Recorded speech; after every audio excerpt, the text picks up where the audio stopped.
Chesterfield brings you Dragnet. Put a smile in your smoking. Buy Chesterfield. Smoother, cooler, best for you.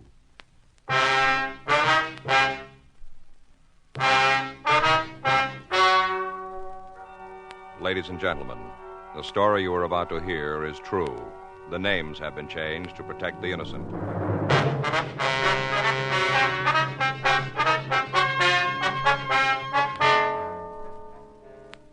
You're a detective sergeant. You're assigned to Internal Affairs Division. A man who claims he's a policeman has been accepting bribes in your city. Evidence points to the fact that he is an officer. Your job? Check it out.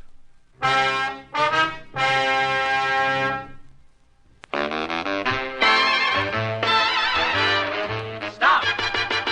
Start smoking with a smile with Chesterfield. Smoother, cooler, milder Chesterfield. Put a smile in your smoking, just give them a try. Chesterfield's best for you. They satisfy. When you shop, stop.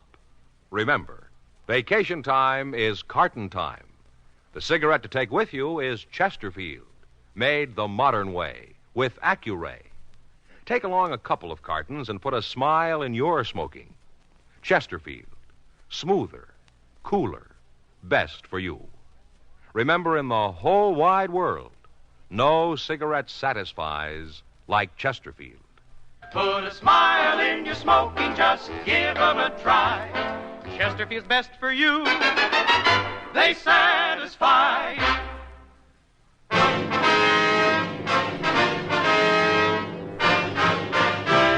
Dragnet, the documented drama of an actual crime.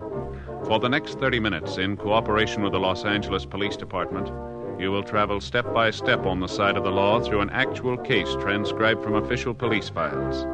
From beginning to end, from crime to punishment, Dragnet is the story of your police force in action. It was Monday, April 18th. It was cold in Los Angeles. We were working the day watch out of Internal Affairs Division. My partner's Frank Smith. The boss is Captain Fulton. My name's Friday. I was on my way into the office, and it was 7:58 a.m. when I got to room 36, squad room. Good morning. Hi. We keeping you up? Huh? There's a couch down the hall. Maybe you can use that. Yeah. Remember a couple of months ago, Faye was on that quiz show? Yeah. Yeah, seems I heard something about that. Well, one of the prizes was a dog. You know, they were going to give us a little pup. Mm-hmm. Turned out they were giving away cockers. They're nice dogs, thoroughbreds. Mm-hmm. Faye and me talked it over and decided we'd rather have one of those basset hounds. What are they? One of those dogs with a little short hind legs and long ears. You know, long face, basset hounds. Yeah. Mm-hmm. I see them in the magazines. You know, they got sad eyes, always look so sad. Yeah. Well, they're hard to get. We had to wait a while. I got the call Saturday. Pup was there. Mm-hmm. I went out and picked him up. Mm-hmm. Named him Hector. Yeah, that's it, Hector. Why? Why? Well, because the old expression kind of fit. Mm-hmm. Since Since Hector was a pup. Get it, Joe? Hector, see, still a pup. Oh, Hector the pup. I was up with him all night. He couldn't sleep. Kept whining. You still work here, don't you? I just stayed up and kind of hummed to him to comfort him. You still working here? Oh. Anything yeah. come in this morning? Yeah, there's a couple of mug shots over there from Sacramento. Thank you. Boy, sure be glad to get to bed tonight. Excuse me. Yes, ma'am. Something we can do for you? Man down room 38, Bunko, told me to come here. Yes, ma'am. DeBetta, that's his name, said see you. Mm-hmm. Want to report something. All right, would you like to sit down? Thank you. Now, what can we do for you? I think it's been too long. What's that? Well, I paid for it over a month ago. I'm tired of waiting. You want to tell us about what you mean? Well, Henry should be home by now. It's been over a month. Who's Henry? My husband, Henry Farwell. When I gave the man the money, he said he'd get Henry out of jail right away. That's what he told me. What man? The man who came to see me. Oh, yes, ma'am, but who was he? A policeman.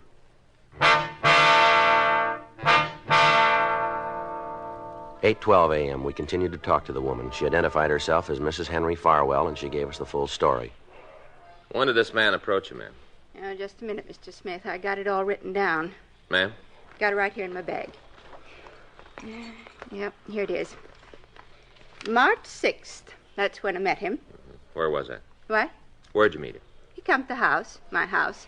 Told me he wanted to talk to me about something. Said it was important. Mm-hmm. I didn't know him. There wasn't any reason he'd have anything important to talk to me about. But he said he knew the mister. You mean your husband? That's right, Henry Farwell. Is he in prison? Yes. Been there for 3.5 years. We don't like to ask this, Miss Farwell, but it's necessary. Burglary. That's what he was convicted for. Judge told him he'd go to jail for 5 years to life. Mm-hmm.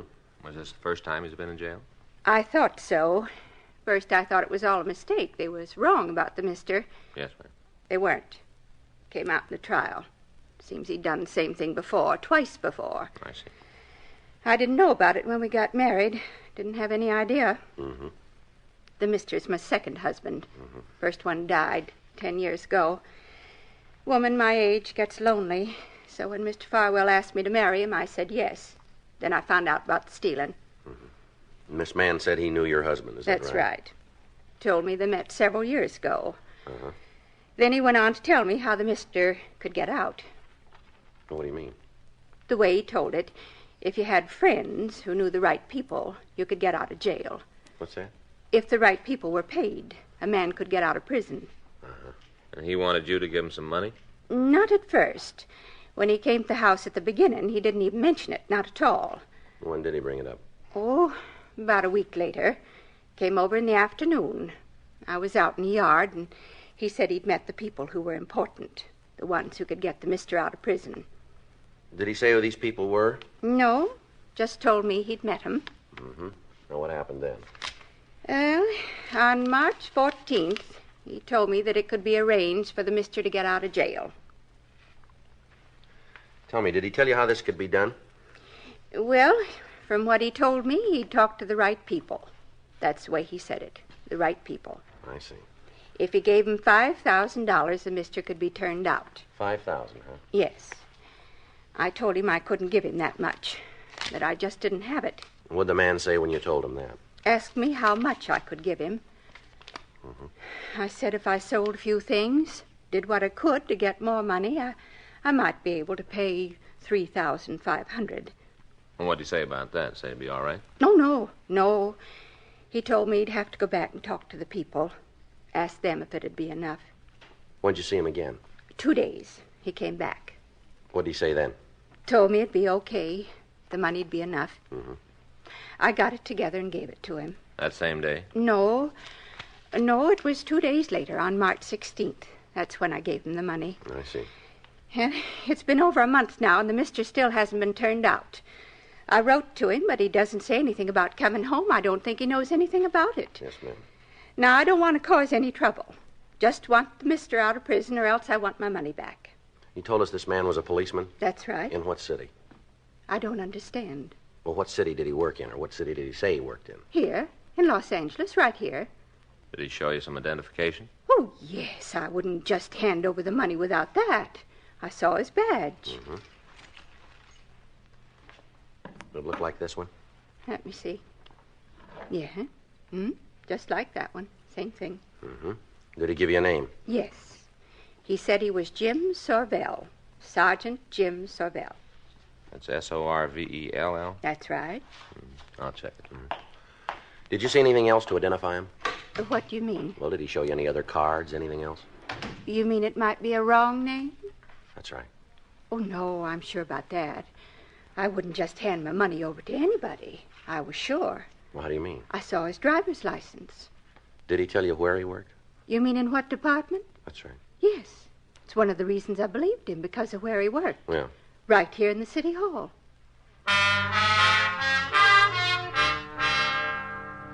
While I continued to talk to Mrs. Farwell, Frank put in a call to personnel. 3 minutes later, he called me out into the hall. Let me close the door.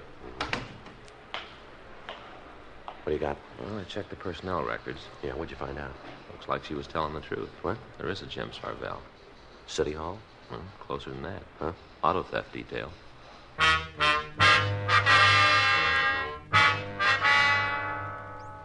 We put in a call to auto theft detail and asked that Sergeant James Sorvell see us right away. While the victim waited in the squad room, Frank and I took the officer down to the interrogation room. Go ahead, sit down, Jim. Yeah. Thanks. Well, what's this all about? Well, it's a rough one, Jim. We hope you got the answers. Now, give me a try. How long you been a policeman? 12 years. How long you been working auto theft, Jim? 2 years this time. I worked there before, about 5 years ago. Uh-huh. Well, what's this all about, anyway? You know a woman named Farwell? Farwell? Mm-hmm. No, I don't think I do. How about a man, Henry Farwell? No, I don't think so. No, wait a minute. A few years ago when I was working burglary, seems we had a suspect with that name. Yeah. Big guy. Fallen twice before, the way I remember. Bad name around town. Might be the same one. What about him? I heard he went to the joint a couple of years ago. Well, his wife came in here this morning. Yeah. Says she gave a man $3,500 to get Farwell out of jail. Lawyer? No. Some kind of a deal. This fella said he knew the right people. Told her a little juice would open the doors for her old man. How do I fit into this? Well, this guy told her he was a policeman. Showed her ID to prove it. What name? Yours. You believe her? Well, no, we don't want to. We figured we'd get your side of the story first. Well, there's nothing to tell you, Friday. I had no part in the action. That's the truth. I hope it stands up. It's got to. I don't know anything about the deal. Nothing at all. I wouldn't know the woman if she walked in here right now. Well, then you don't mind letting her take a look at you, then? No. Bring her in. Right? Yeah.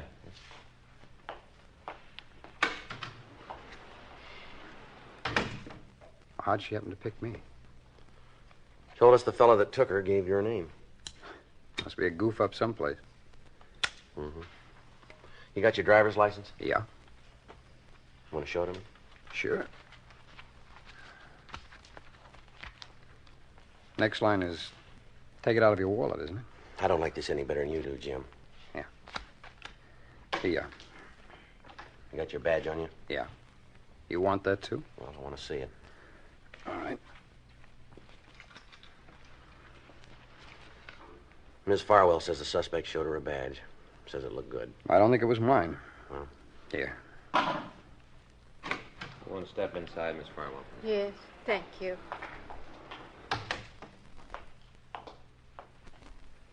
All right, Miss Farwell. Do you know this man? Yeah? Seems I've seen him someplace before. Yes. Now be careful and look carefully. Do you know where you've seen him? I'm trying to think. Take your time. Be sure. Yes, ma'am. Please be sure. Yeah, hair's a little shorter. Had a mustache before. But I can tell. I can tell for sure. What's that? He's the one that took my money.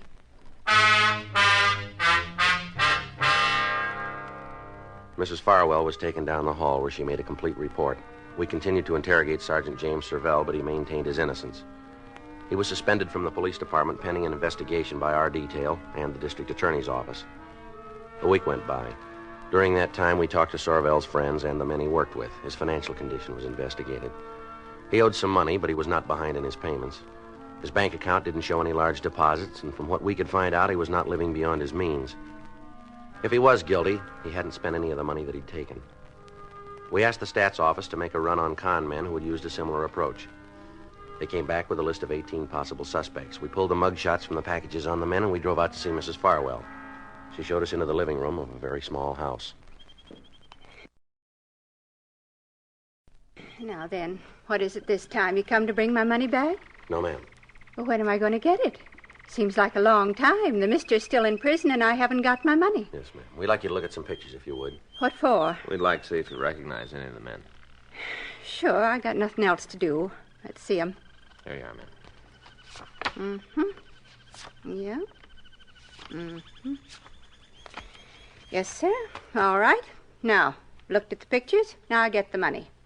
No, ma'am. When do I get it?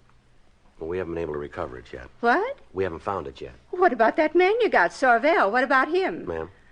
Make him tell you where the money is. He took it. Make him tell. From what we've been able to find out, he hasn't got it. Now we get down to cases, huh? What's that? Let's lay the cards on the table. I'm getting pretty mad about it. When I first came to see you, I wanted the money back. Either that or to have the mister out of prison. Either one. It didn't much matter which, but I did want one of them. Yes, ma'am, I understand. Now, you've got the man who took the $3,500. Got him in jail. And you tell me you can't find the money. Is that right? Yes, ma'am, that's right. You want to know what I think? You want to know? What's that? I think you're all in it together. That's what I think. The whole bunch of you, all in the thing together. That's not true. You say so, but I think different. Now, I'm going to tell you something, Mr. Friday. I'm not going to wait any more.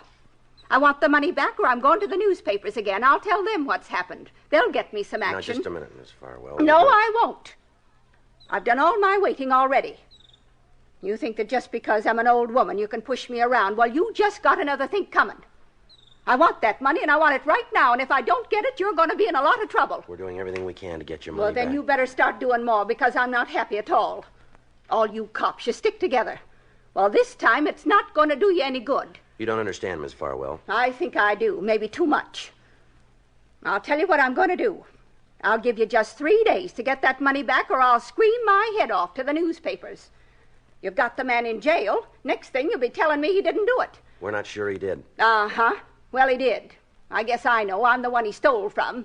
He's the man, and I want to see him in prison, too. Well, if he's guilty, that's where he'll go. I'm telling you he is. What more do you need? Just one more thing. What's that? Proof.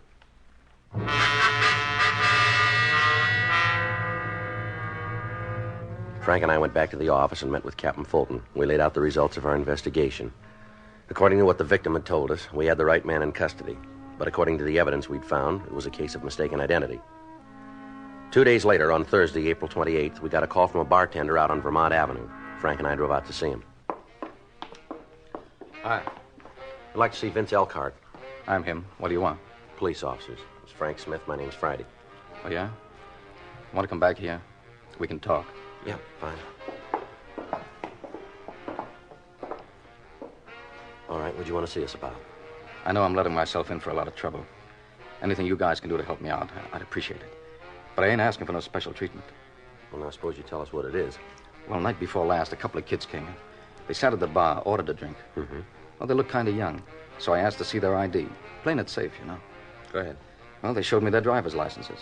I checked them. Looked all right to me, so I served them. Yeah. Guess I made them kind of embarrassed. They only had one and then shoved off. Mm-hmm.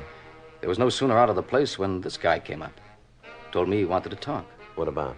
Said the two kids were underage, minors, that I'd served them and the beef was on. Well, who was he? That's why I called you. Maybe I was wrong serving the kids. Maybe I did make a mistake, but I sure ain't going to stand for no shakedown. Not a penny's worth. This man tried it, did he? Sure. Told me if I paid off, he'd forget what he saw. Well, who is he? Cop. Name of Jim Servell.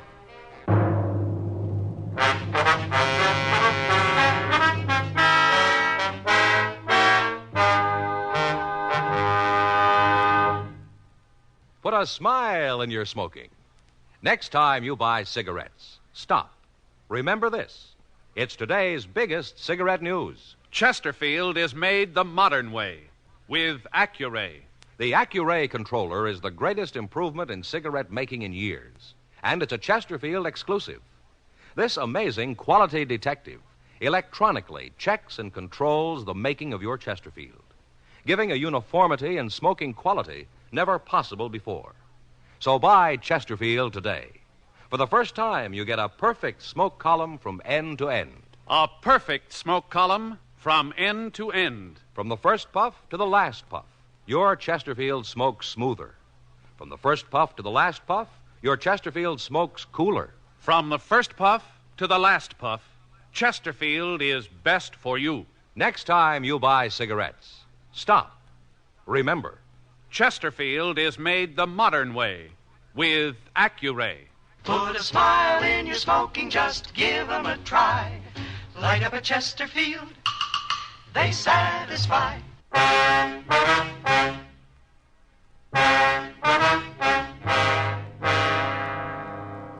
We got a description of the man who tried to blackmail Vince Elkhart. It matched Sergeant Jim Sorvell. While I continued to talk to Elkhart, Frank put in a call to the policeman and asked him to come over to the bar. It took him 12 minutes to get there. He was brought into the place and confronted by the bartender. Would you turn around? Sure. How's that? Uh-huh. Yeah. How about it? Isn't any doubt as far as I'm concerned.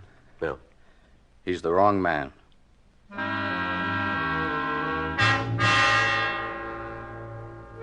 We made arrangements for Vince Elkhart, the bartender, to come down to the city hall and go through the mug books. He was unable to find a picture of the suspect. We contacted CII up in Sacramento and asked them to check their files. Thursday, 5:30 p.m., we returned to the bar. No. Come right down to it, I guess I should have known he wasn't a cop. Should have known it all along. Have you seen this fellow before? I'm not sure about that. Seems like I might have, but I can't be sure. Mm-hmm. We do a pretty good business in here. A lot of people. He might have been around, but I can't name a date or time. Was he with anybody the night he was in here, do you remember? I don't remember. Matter of fact, I don't even remember him coming in. Just all of a sudden, after the kids left, he was at the bar, tossing me the pitch. Mm-hmm. Really saddened me to think a cop would pull a stunt like that. What'd you tell him when he asked you for the payoff? Said for him to get out of the place. That if he was going to make a pinch, to go ahead and do it, or else clear out. Did he leave? Yeah. Said I didn't give him any choice. Walked out. Hello. Yeah, that's right. Just a minute. Hey, Vance, Yeah? catch the phone, will you? Yeah. Excuse me. Yeah, go right Sure, ahead. go ahead. Hello? Yeah, that's right. Who? Oh, yeah. Mm-hmm. I don't know. Yeah. No, I understand. Uh-huh. Well, it's nice of you. Sure, I thought about it. Okay. Yeah. Goodbye. You guys must live right. That was him. The phony cop? Yeah. He'll be right over.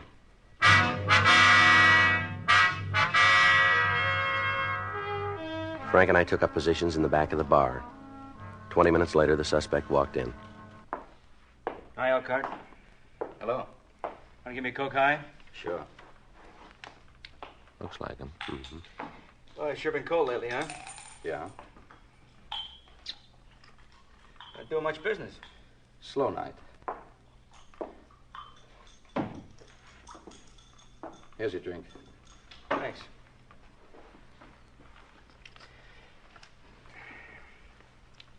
Where can we talk? It's all right here.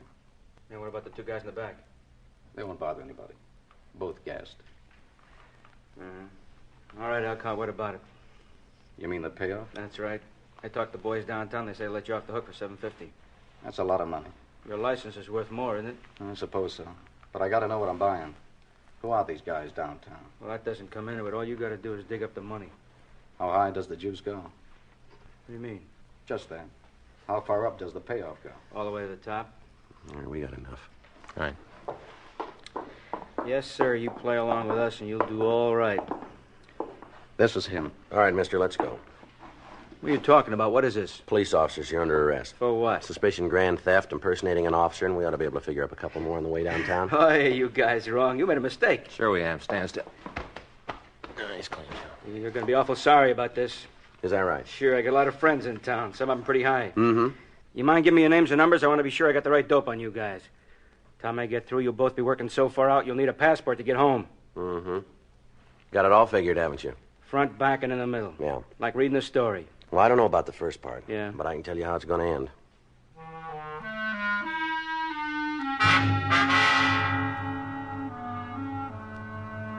The suspect was taken down to the city hall. He refused to give us his name, and a thorough search of his person failed to turn up anything to aid in identifying him.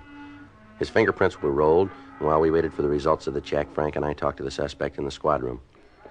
How long you figure you're going to be able to keep this thing up? I don't know what you're talking about. No, come off it. We've got you dead to rights, and you know it. News to me. Why don't you tell us who you are? I forgot. You know a man named Jim Sorvell?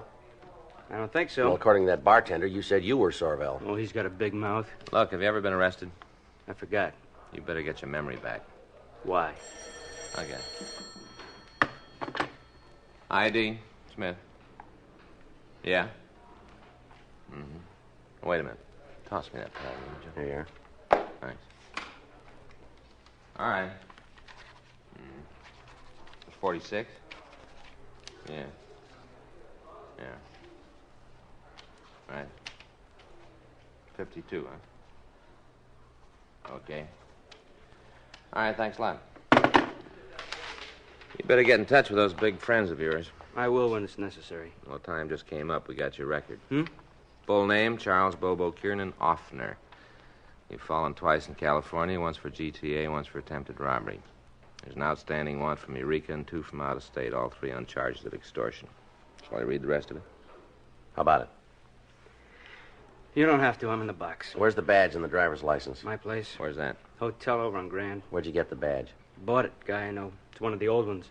Mark doesn't know the difference. Yeah. How about the license? Made that up myself. Why'd you pick Sorvell? Looked like a good dodge. A cop who's going to cause trouble. Why him? Tagged a cleaning store out in Highland Park one night. Must be the place where the Sorvell does business. Clerk thought I was him. We got to talking. Things just worked out. What about the prison deal? How'd you build that for yourself?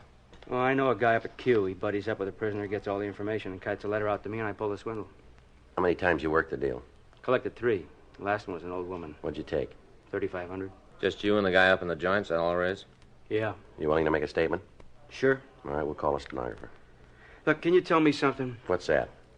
The 2 out-of-state beefs, you think they'll extradite me? We don't call it. Why? I'd rather do my time here in California. It's nicer here. Yeah. Prettier. Lots of nice scenery in California. It's different. Well, I wouldn't worry. Hmm? You won't see much of it.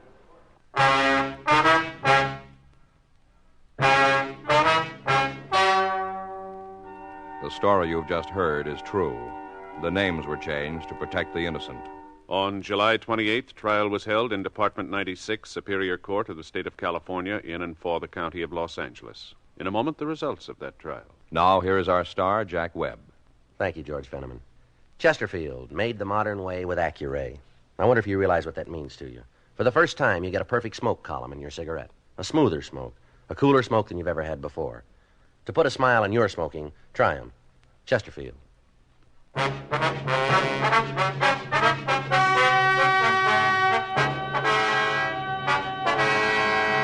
Charles Kiernan Offner was tried and convicted on grand theft money, 3 counts, and received sentence as prescribed by law. Grand theft money is punishable by imprisonment for a period of not less than 1, nor more than 10 years in the state penitentiary. Sergeant James Sorvell was reinstated in his duties with full back pay.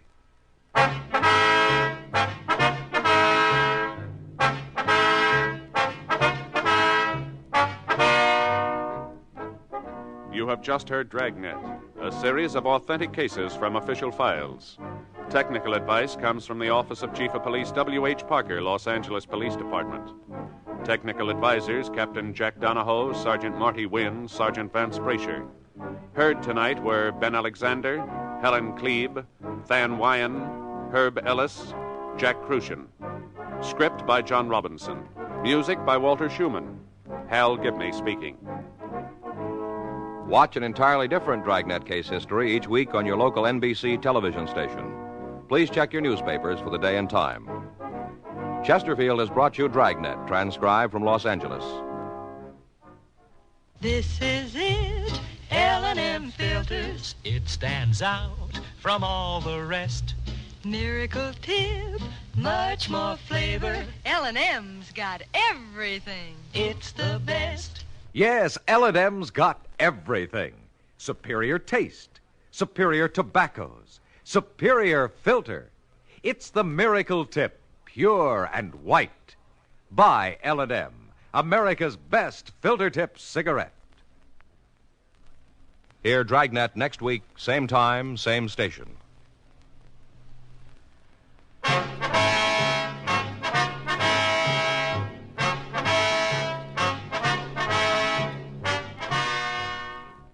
This is the NBC Radio Network.